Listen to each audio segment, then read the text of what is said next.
The next step comes next week. The U.S. is expected to give Russia a written response to the Kremlin's demands. It is still a volatile situation and one that could change quickly. So how far could Russia go, and what is it doing to avert the worst-case scenario? Oleg Stepanov is Russia's ambassador to Canada. He's in Ottawa. Ambassador Stepanov, thank you for coming on the program. Thank you for having me. Hello. Sir, we know one of Russia's demands here is that Ukraine not become a member of NATO. The U.S. and NATO, as you know, have repeatedly rejected that demand. So if Russia does not get what it wants, then what? Well, it would mean that the talks on our proposals of the new arrangement of the international and European security would be under the stress, and probably the talks would collapse.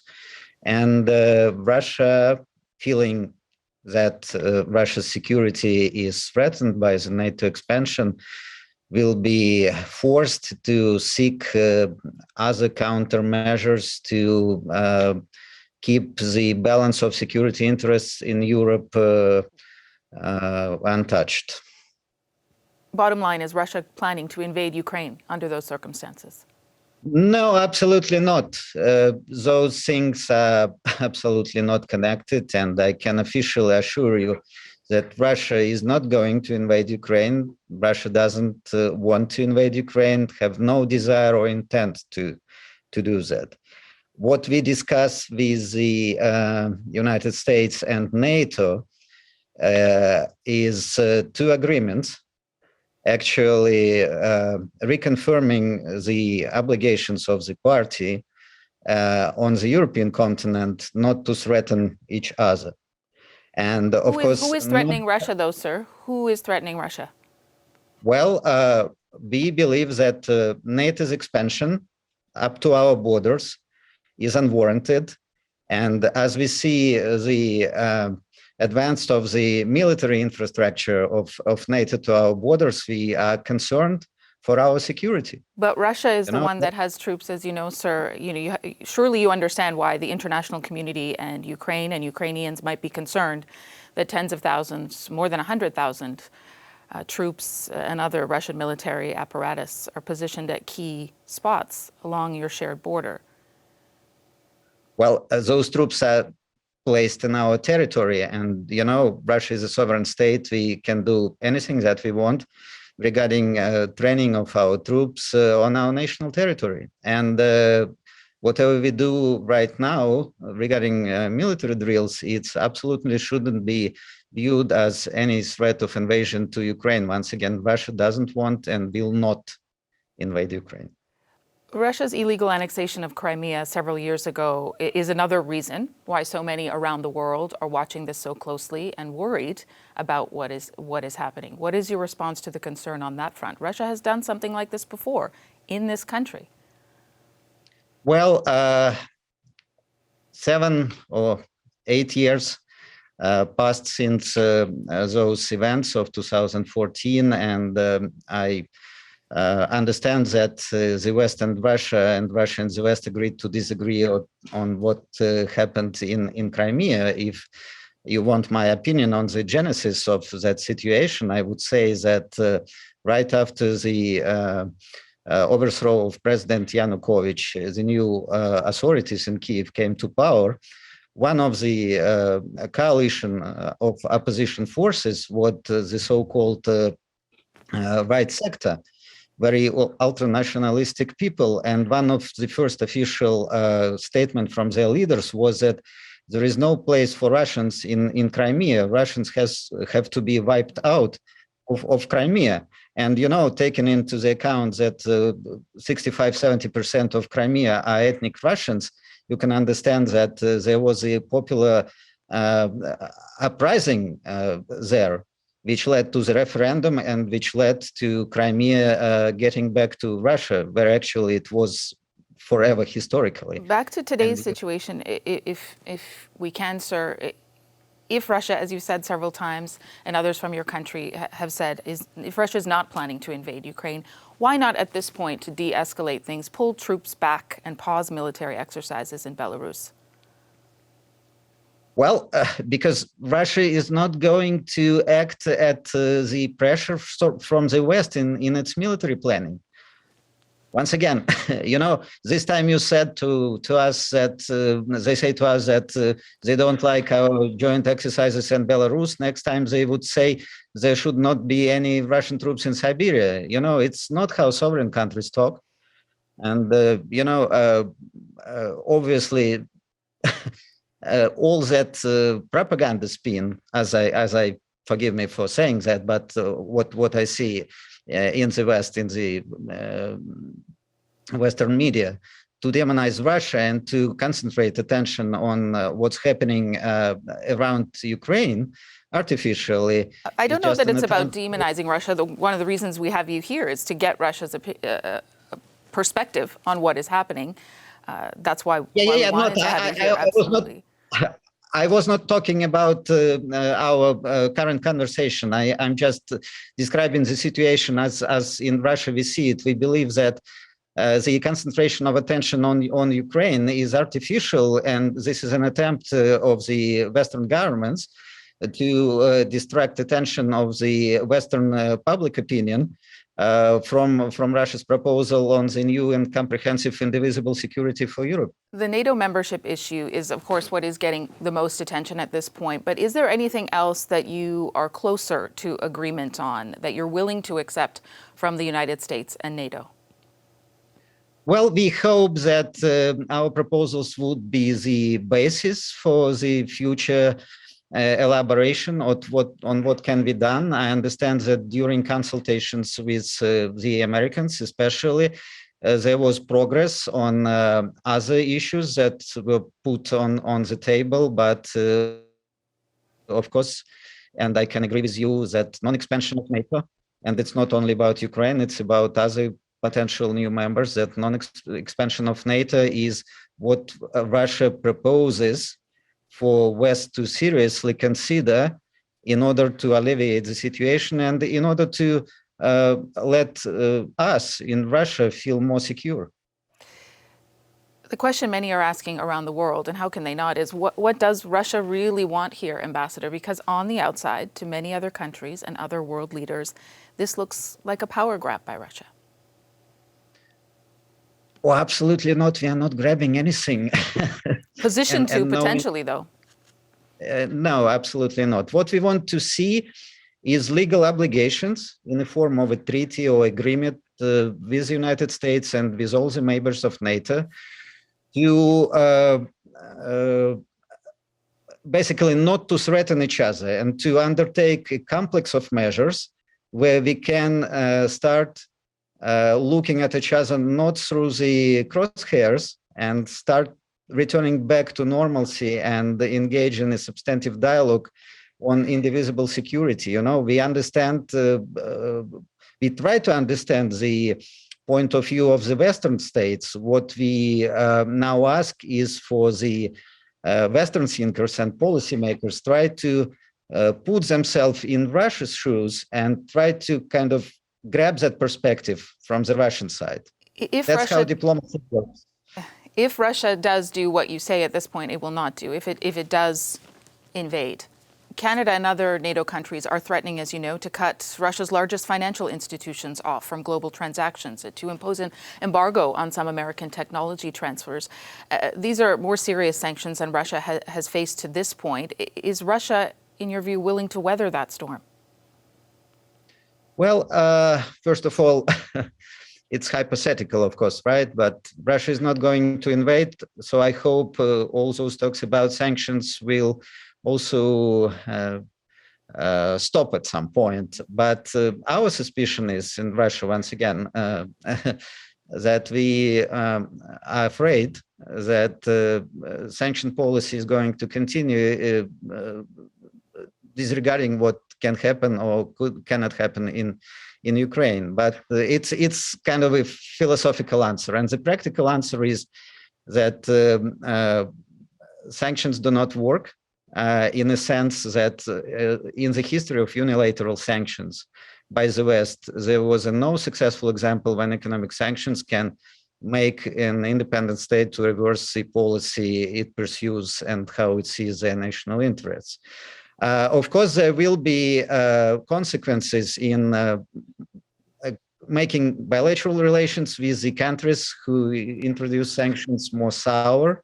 It will not help political dialogue, of course. Sanctions create uncertainty for businesses, and business cooperations became harder between countries, but it's a damage that the sanctions damaged also your national producers and exporters who are looking at the Russian market. So it's a double sharpened sword. And of course, sanctions kind of just cut the west of Russia, and there are a lot of fish in the sea, and Russia can find the means to develop economic cooperation and to access financial markets in the East, not only in the West. World is globalized; it's multipolar world, and the West cannot enjoy the domination in financial and economic spheres. And dollar is actually becoming a very toxic currency because of the sanction policy. And I think there are those who would object with that view on that, but we have your perspective on what you think about potential sanctions. Of course, everyone around the world hopes it doesn't get to that point. But I want to ask you one more thing before we let you go, sir. You know well that lives are at stake here, Russian lives, Ukrainian lives. What is Russia willing to do to ease these tensions? Well, we are willing to continue on the diplomatic track. And once again, nobody wants war in or around Ukraine. And yes, there are Russian and Ukrainians' lives at stakes, especially taking into consideration that half of Ukraine is ethnic Russians, are ethnic Russians. So for us, it's a very sensitive topic from the domestic political point of view. I hope it is understood in the West because of the historical connections, family ties, ethnic connections, language connections, cultural. Sure, but what is Russia willing to do to ease that, to bring that down the temperature on this? Well, Russia wants to make an arrangement with all the parties involved that would keep peace in Europe, and the arrangement and the Minsk agreements is the actual basis for that. Let's not forget that it is the UN Security Council approved approach to the settlement of Ukrainian conflicts, that Minsk agreements are implemented and Ukraine will return to normal life, a peaceful life in peace with itself and with its neighbors. That's, I believe, desire of all of us. Well, it would be nice to have a high-level official dialogue with the government of Canada on Ukraine and the topic of European security, because Canada is a very important player in NATO, founding member, and a significant participant of all those processes. Unfortunately, for me as a diplomat, we don't see a lot of high-level conversation between Canada and Russia. But diplomacy exists to keep channel of communications open in a all-weather mode. Ambassador, Ambassador, we do have to leave it there. I do appreciate you making time for us again. Thank you. Thank you very much, and thank you for giving me this opportunity to talk to you. Thank you. Bye-bye. I want to bring you the Ukrainian perspective now. Andrei Shevchenko served as Ukrainian ambassador to Canada from 2015 to 2021. He's in Kiev. Mr. Shevchenko, so glad to have you on the show. Thank you, Neil. You were listening in on that interview. I just wanted to get your reaction. Repeated several times, the ambassador did, that Russia has no plans to invade Ukraine. We don't believe them, and neither should you. I do have a lot of faith in diplomacy, but we also should have a very clear, good eye to call a bluff and to recognize blackmail, and that's exactly what is happening. I think overall Russia is turning this negotiation process into a blackmail and a waste of time. What do you think ultimately that Russia's end game is here? They must know that NATO and the U.S. aren't going to budge, or bend to Russia's will to decide who gets to become a member or not. But what do you think they really want to get out of this crisis? Their strategic goal is very clear. They want to challenge the West, and they want to challenge the U.S. and its key partners.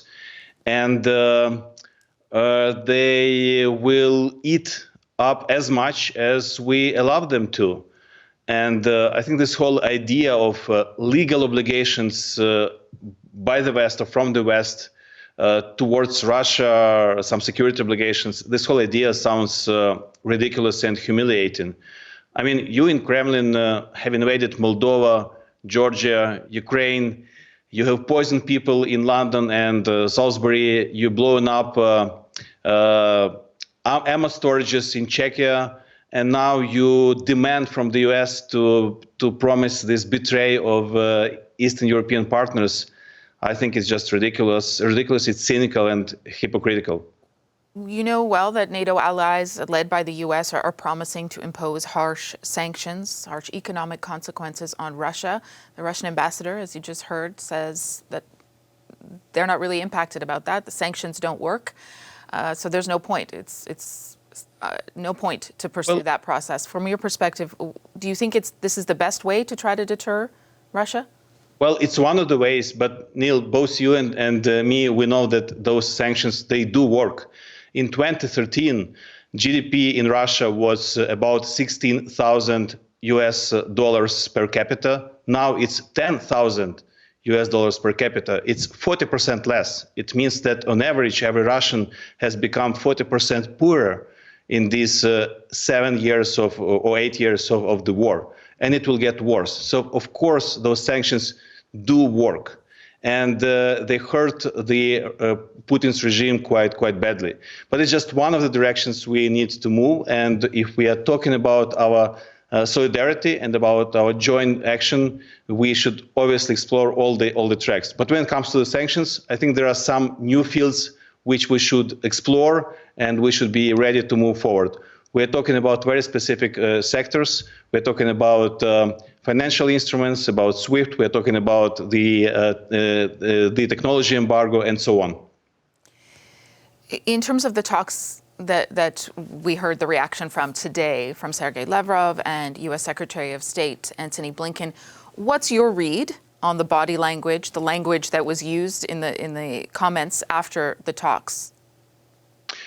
We are, of course, very pleased with firm and clear U.S. approach, which was articulated by Secretary Biden.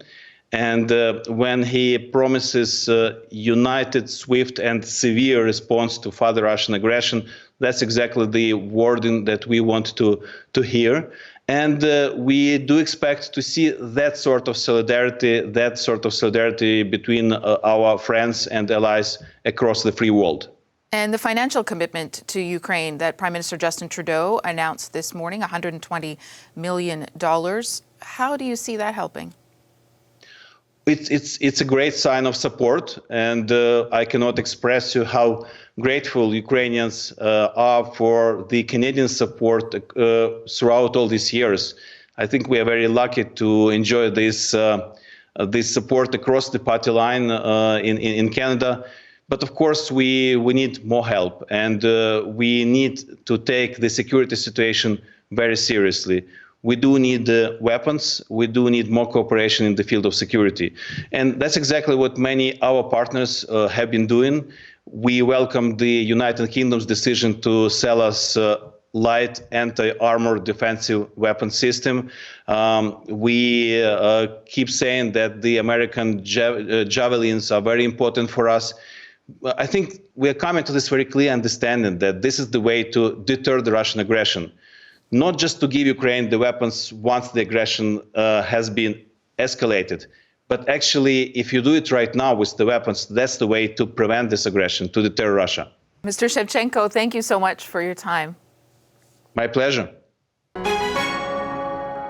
Hi, I'm Vashi Capellos, host of Power in Politics. See more of our show by subscribing to the CBC News channel or click the link for another video.